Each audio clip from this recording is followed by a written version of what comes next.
Thank you, Mr. Chairman. Mr. O'Neill, who is the Southern Poverty Law Center?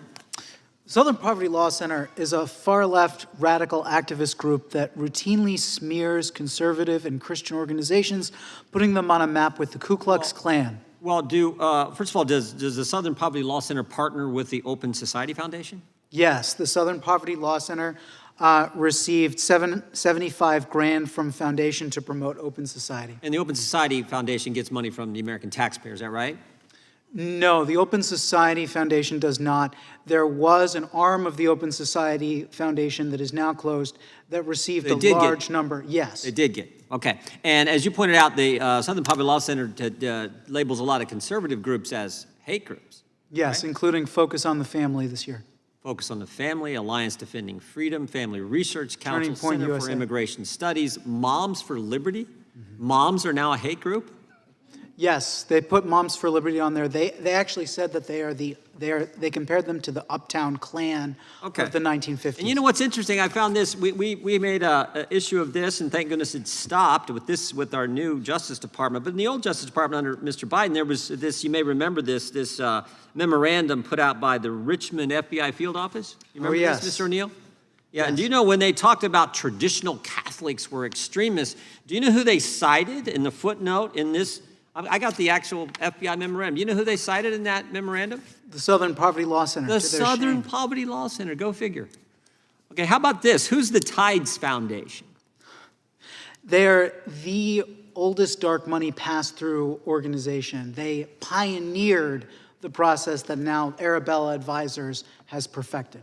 And I think in your testimony I'm looking at, you said there's various, the Service Employees International Union gave money to a group that then gave money to the Tides Foundation. Is that true?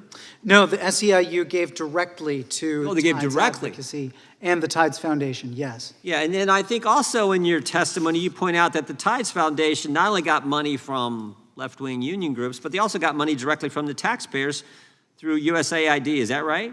Correct. It was $27 million. $27 million. It was awarded. Not all of those grants were fulfilled. And what's the Tides Foundation up to? What kind of crazy things are they doing with taxpayer money and left-wing employee union money? What are they doing? Bankrolling the Southern Poverty Law Center for one. They also have an in-house nonprofit called Palestine Legal. So Tides Foundation gets a boatload of taxpayer money. People I get the privilege of representing from the 4th District of Ohio, some of their money is going to the Tides Foundation. Then it's then going to the Southern Poverty Law Center, where they can label moms as terrorists and say that if you're a Catholic, you're an extremist.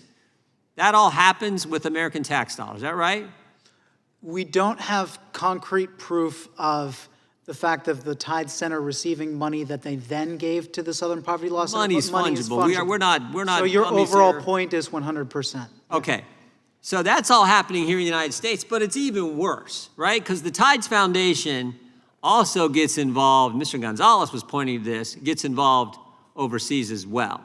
And one of the things we know they're doing, correct me if I'm wrong, Mr. O'Neill, that we know they're doing is they're taking some of that money to undermine our allies and friends like Prime Minister Netanyahu in the state of Israel. Is that right?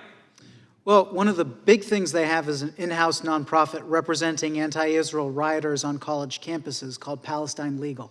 Yeah. So yes. So they're doing it here and there, undermining Israel here and there, anti-Semitic activity here on our campuses, all with American tax money.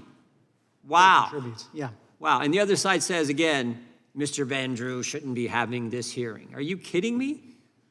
American tax dollars used to say, moms are terrorists, we're going to go after pro-life Catholics, and our best friend internationally, our best ally, the state of Israel, we're going to undermine their government while we're at it. Such a deal for the taxpayers, huh?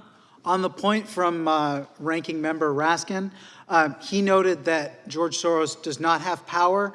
Alex Soros was asked if he would run for office, and he said that he would not because he believes that as head of the Open Society Foundations, he has more power than he ever would if he had any office in the land. Well, based on what we just described, it sure looks like they got a lot of influence. And all we're saying is maybe we shouldn't send American tax dollars to these organizations that are undermining American taxpayers. Wow. And somehow we're not supposed to have this hearing. I yield back. Will the gentleman yield just quickly? Last 4 seconds. all I want to say, I didn't say he didn't have power. I said he did not have official governmental power. Thank you. I have a use